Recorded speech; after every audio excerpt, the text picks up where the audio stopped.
Yan. Tinanggal ko na yung ano, yung used oil niya, yung used fork oil.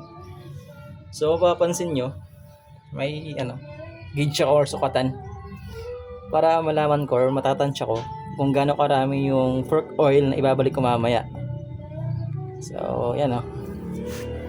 Isin lang natin yan. Ubusin lang natin na maayos. Kasi repack, papalit na tayo ng ano, fork oil. Wala tayong baga gagawing papalit ng ano, oil seal, tsaka dust seal. Babalik pa rin natin yung luma kasi okay pa naman. Ang papalitan lang natin is yung fork oil.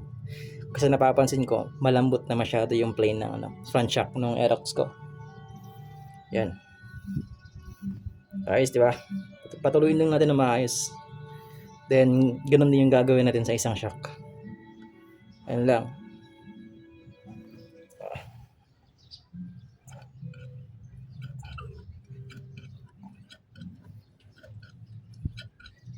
Tsaga-tsaga lang. Mahal labor guys. 1.5. Ako na nagagawa. Putik. Gaya nga ng sabi ng iba, gawa lang ng tao to. Kaya kaya din natin gawin. DIY lang, tsaga-tsaga. Basta may mga proper tools ka lang na gamitin.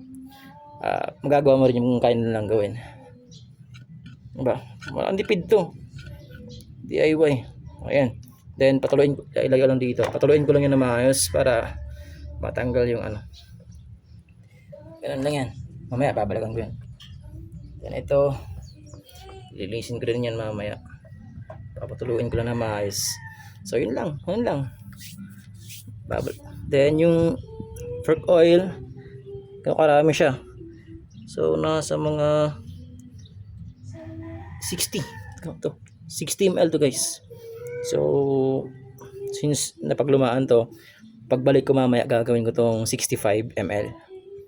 Or kahit gawin natin yung ano, 70 para medyo ano, yung bounce niya medyo hindi ganoon kalambot.